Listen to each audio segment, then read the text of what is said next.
spread your love. 네, 안녕하세요 여러분. BPC 아트 ICEA 조이뮤지엄 대표 이소영 쌤입니다. 오늘이 3탄이죠. 근데 오늘은 제가 오랜만에 영상을 켰죠. 그간 제가 좀 바빴습니다. 일주일에 한 번씩 영상을 올리기로 했는데 지금 한 2주 만에 올리는 것 같아요. 그 사이에 제가 교토 아트페어에 이제 홍보대사여서 초대받고 다녀왔고, 저희 집이 공사했었는데 공사 마치고 이제 들어오느라고 조금 바빴습니다.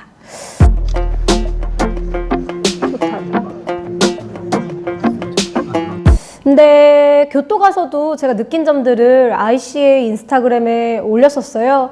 그리고 저는 그때그때 미술 교육에 대한 영감들을 이제 ICA 인스타그램에 올리려고 미술 교육 영감 노트를 시작했습니다. 그래서 이 영상을 보는 미술 교육인들이 제가 매일매일 어떤 부분에서 미술 교육 영감 노트를 얻는지 관심 있으시면 보시면 좋을 것 같습니다.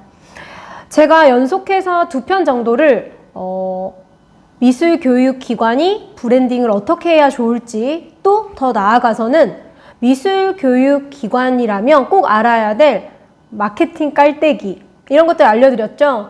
근데 주변에서 친한 원장님들이 저에게 이런 말을 하셨어요. 소영쌤, 마케팅 진짜 중요하지만 더 중요한 거 있잖아. 그걸 먼저 알려주지 그랬어. 근데 사실 저는 이 영상을 보는 대부분의 미술 교육인들은 본질, 즉 좋은 교육 프로그램은 당연히 기본인 걸 알고 계실 거라고 생각을 했는데, 혹시 몰라서 오늘은 좋은 미술 교육 프로그램을 만드는 방법에 대해서 이야기를 해볼까 합니다. 자, 제가 여기 좀 적었어요. 미술 교육 기관의 본질이 무엇일까요? 좋은 미술 교육 프로그램을 학생들에게 제공하는 것입니다. 이것이 기본이 돼야 마케팅을 할 수 있겠죠. 제가 앞서서 말씀드린 2가지 미술 교육 기관의 브랜딩, 마케팅은 좋은 미술 교육 프로그램이 있는 상황에서, 그런 상태에서 해야 합니다. 내가 아직 미술 교육 경력도 얼마 없고, 나는 미술 교육 프로그램을 짜본 적도 없고, 교육에 대한 아이디어도 없다, 이러면 내면을 채우고 공부를 하는 것이 되어야 그 다음이 마케팅을 할 수 있어요. 그래서 이런 부분은 아주 기본이기 때문에 당연히 아실 거라고 생각을 하고, 좋은 미술 교육 프로그램을 만드는 것도 중요하고, 각 연령별 어린이들의 성향을 파악하는 것도 중요하고, 각 미술 교육 기관의 교육 철학을 다지는 것도 중요하죠. 이것들이 다 돼야 브랜딩이 될 수 있는 겁니다. 알리는 것에만 너무 급급하면 빛 좋은 개살부? 빈수레가 요란하다? 이런 느낌이 나서 결국 오래 못 갑니다. 즉 컨텐츠가 좋아야지만 미술 교육기관이 오래 가는데요. 제가 그러면 도대체 좋은 미술 교육 프로그램을 짤 수 있는 방법이 있느냐? 당연히 있죠. 교육학은요, 그 어떠한 학문보다 아주 오래되었어요. 그래서 지금 현재 우리나라에도 미술교육학, 그 다음에 교육심리학, 교육행정, 이런 과목들이 대학에서 개설이 되어 있고, 또 부족한 분들은 그런 책들을 또 찾아 읽기도 하죠. 그래서 당연히 미술교육 안에도 좋은 미술교육 프로그램을 기획하는 방법이 있는데요. 오늘 제가 여러분들에게 이 영상만으로 아주 쉽게 설명하고 싶은 것이 바로 교환을 짜는 법입니다. 일단 모든 수업에는요, 계획서가 존재합니다. 그것을 우리는 이제 교수학습 지도안이라고 해요.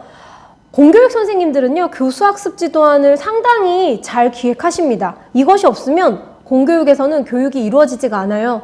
하지만 사교육 같은 경우에는 혼자 진행하다 보니까 교수학습 지도안을 아예 기획하지도 않고 그냥 본인의 감대로 수업을 진행하는 분들이 많은데요.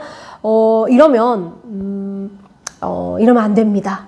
반드시 여러분, 교수학습 지도안을 줄여서 교환이라고 하거든요. 교환을 기획을 하셔야 합니다. 자, 교환을 어떻게 기획하냐? 교수학습 지도안이요, 인터넷에 치면 정말 많이 나와요. 제가 몇 가지 보여드릴 텐데요. 이것은 초등교육, 중등교육, 고등교육, 심지어 대학 교수님도 본인의 수업 계획을 미리 한번 상상해서 지도를 그려보는 것과 같습니다. 즉, 나는 수업을 할 때 이렇게 시작해서 이렇게 전개 과정을 거쳐서 요렇게 활동을 하고 요렇게 마무리해야겠다 하고 계획을 세우는 건데요. 이것을 우리는 수업의 내비게이션, 즉 교수 학습 지도안이라고 합니다. 그래서 이 세상의 모든 미술 교육인들은 당연히 이 교수 학습 지도안을 짜고 수업을 시작해야 합니다. 어떤 분들은 이렇게 말하세요. 아, 저는 교환 없이도 수업 잘해요. 괜찮습니다. 저희 어머님도 정말 오랜 시간 동안 미술 교육을 했는데요. 저희 어머님이 이제 60대가 넘었어요. 엄마, 지금까지 미술 수업 진짜 많이 했잖아. 어딨어? 그럼 자기 머릿속에 있대요. 자기 경험에 있대요. 그럼 증명할 수가 없습니다. 하지만 교환이 있고 수업에 대한 결과물이 있고 사진이 있다면 아카이빙이 가능하고요. 그것이 교육인들의 포트폴리오가 되기도 합니다. 또 나아가서는 교수학습 지도안을 쓰는 또 다른 이유가요. 동료 교사를 위해서이기도 합니다. 즉 어느 날 내가 문제가 터졌을 때 우리 반 아이들을 가르치지 못할 때 옆반 선생님이 나의 교수학습 지도안을 가지고 바로 언제든지 수업에 투입될 수 있습니다. 즉 학원으로 치면요. 이 교수학습 지도안을 원장님이 잘 짜놓는다면 원장님이 수업을 하지 않아도 이 교환 한 장만 있으면 막내 선생님도 수업에 들어갈 수 있습니다. 우리 흔히 그런 말 하잖아요. 내가 모든 수업을 다 하면 시간이 흐르면 내 노동력이 너무 힘들어지고 우리도 나이가 들면 체력의 한계가 옵니다. 특히나 교육기관이 체계화가 되려면 비슷한 능력을 가진 미술 교육인들이 여러 명, 여러 교실에 배치가 돼서 좋은 퀄리티의 교육을 해야 하는데 이 교수학습 지도안은 그러기 위해서는 매우 중요한 문서입니다. 미술 선생님들은 문서에 좀 약하기 때문에 교환을 쓰지 않으시는데요. 저희 같은 경우에도 어린이 미술사 에듀케이터, 현대미술 에듀케이터, 한국미술사 에듀케이터 이 민간 자격증 과정에서 기본으로 쓰는 것이 이 교환입니다.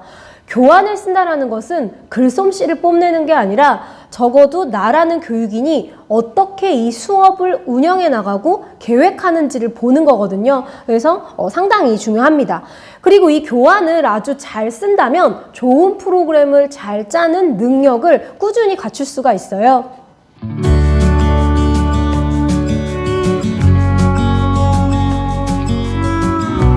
하지만 이 교환이 무조건 수업이 시작되면 이 교환대로 수업이 진행되는 것은 아닙니다. 이 영상을 보시는 선생님들도 아시겠지만 어린이들은 어디로 튈지 몰라요. 그래서 당연히 교육인이 계획한 대로 수업이 진행되지 않을 수도 있지만 그렇다고 해서 교육인 자체도 목표를 하나도 가지지 않고 수업 시간에 들어간다면 키즈 카페에서 미술놀이를 하는 것과 다를 바가 없겠죠. 그래서 수업에 들어가시기 전에는 반드시 교환에다가 이 수업의 목표 한 가지가 아니라 두세 가지가 있을 거예요. 예를 들어 어린이들이 물감놀이를 함으로써 억눌렸던 감정을 발산시킬 수 있고 색의 다양함을 이해할 수 있으며 마지막 내가 좋아하는 색을 고름으로써 나에 대해 이해할 수 있다. 이런 식으로 하나의 미술 수업은 한 가지 목표가 있는 것이 아닙니다. 최소 두세 가지 또는 많게는 5가지 목표가 있어요. 그래서 선생님들이 생각할 때 일단 이 수업을 하면 무엇이 좋을지를 목표로 좀 적어야 합니다.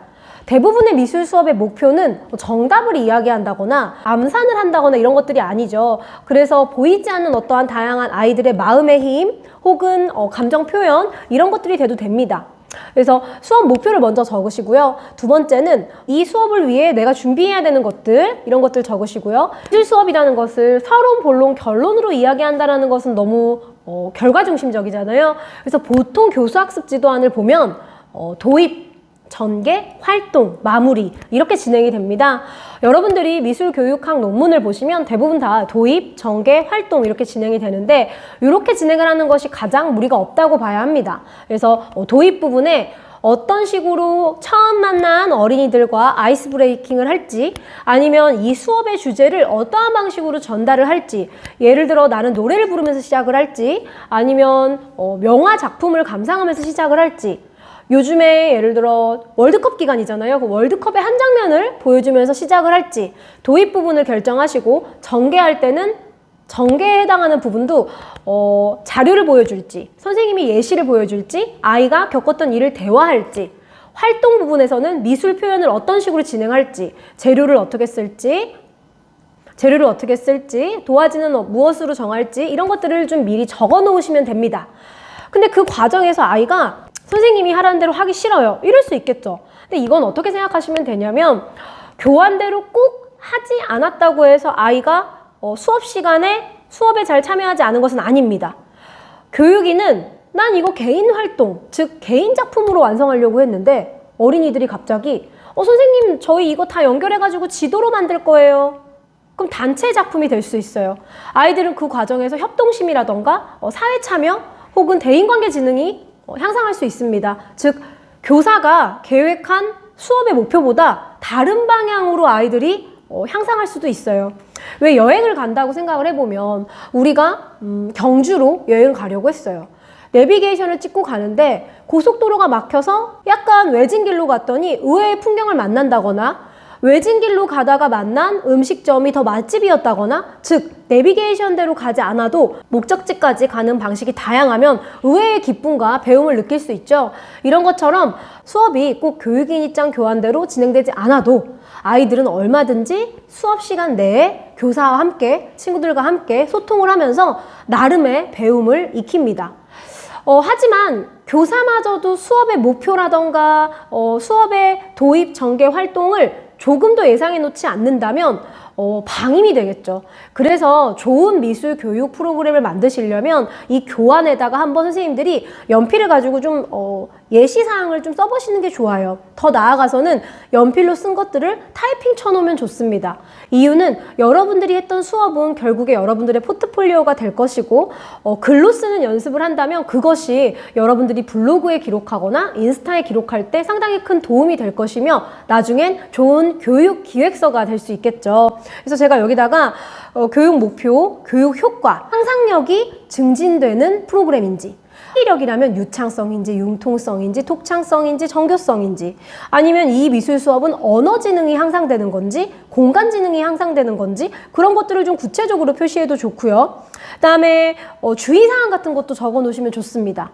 글루건을 사용하는 미술 수업이라면 특별히 주의사항을 적어 놓는다거나 또 나아가서는 다음 차시 수업과 연결이 된다면 연결되는 지점을 적어 놓으셔도 좋겠죠. 이런 것들을 꾸준히 좀 적어보는 연습을 한다면 프로그램이 그냥 머릿속에 있는 것보다 조금 더 알차집니다. 그래서 이 영상을 보시는 초보 미술 선생님들이나 초보 원장님들 중에서 저는 미술교육 프로그램 짜는 것이 좀 어려워요 이런 분들은 무조건 어렵다고 생각하지 말고 이 교환에 빈칸에 한번 내용을 적어보세요. 그렇게 어렵지 않습니다. 대부분의 미술 선생님들은 어린이들에게 보다 재미있는 미술 수업을 해주고 싶어 하고 보다 새로운 재료를 만나게 해주고 싶어 하며 보다 어떻게 하면 내가 알고 있는 것들을 많이 알려주고 싶어 하기 때문이에요. 그래서 이런 것들을 좀 적어보시고 이게 한 차시 수업으로 끝나기가 좀 많겠다. 그럼 두 차시로 나누시고 내가 너무 연령대에 비해 많은 것들을 교환에 투여했나? 그럴 땐 좀 더 쉽게 바꾸시고 그러면 좋습니다. 또 교환을 하나 작성하셨다면 예를 들어 월 사회 수업이라면 이 4개의 교환이 다른 영역의 프로그램이면 좋겠죠. 예를 들어 회화 수업이 한 번 있다면 한 번은 공예적인 수업, 한 번은 디자인적인 수업, 한 번은 아주 큰 입체 조형이나 퍼포먼스 수업 이렇게 좀 골고루 짜시면 한 달 계획이 좀 나올 수 있고요. 이것을 연간으로 또 짜놓으시면 선생님들의 1년이 좀 더 계획성 있게 프로그램을 만드실 수 있습니다. 우리가 요즘에 모든 교육은 과정 중심이 돼야 돼 라고 흔히 말을 하죠. 창의력 교육에서도 그렇고 지금 우리 전 세계가 구성주의적 교육 관점 안에 있기 때문에 결과보다는 과정이 상당히 중요합니다. 그리고 아이마다 지난번에 비해 아이가 지금 얼마나 많이 노력했고 성장했는지 그 부분을 칭찬을 하고 계시잖아요. 좋은 미술 교육 프로그램은 어떻게 짤까라는 질문에 첫 번째는 당연히 교환을 작성하는 일이라고 저는 강하게 이야기를 하고 싶습니다. 이 교환이 완성되면요 너무 편리한 게 PPT 만드는 것도 쉽고요. 또 나아가서는 교육 기획서 작성하는 것도 너무 쉽거든요. 그래서 한 번씩 꼭 해보시면 좋고 어떻게 보면 이 교환은 수업의 등대, 수업의 지도라고 생각을 하시면 좋아요. 그래서 내가 할 수업의 내비게이션을 미리 좀 작성해 놓는다 라는 생각으로 아직 안 해보셨다면 이 틀에 맞게 해주시면 좋겠고 혹시 저는 교환 폼이 없어요 이러신 분들은 댓글에 이메일 남겨주시면 저희가 가지고 있는 교환 기본 폼을 보내드리도록 하겠습니다. 근데 사실 교환 기본 폼이 딱히 어렵진 않아요. 그래서 여러분들이 알아서 자유롭게 만드셔도 되는데 또 이 영상을 보시고 난 머리에 다 있어. 난 감이 좋아. 난 언제든지 현장에 투입되면 늘 잘해. 이러지 마세요.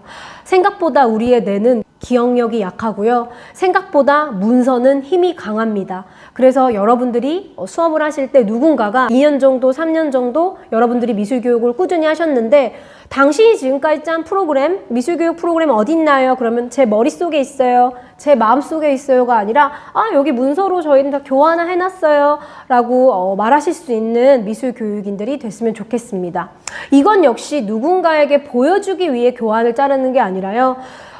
프로그램을 만들 때 체크해보자는 의미로, 즉 알차고 유의미한 미술 교육 프로그램이 있어야 브랜딩을 할 수 있기 때문에 브랜딩 하기 전에 꽉 차게, 알차게 이런 본질에 충실한 미술 교육 프로그램에 대한 고민을 꼭 해보시라고 이번 영상을 찍었습니다.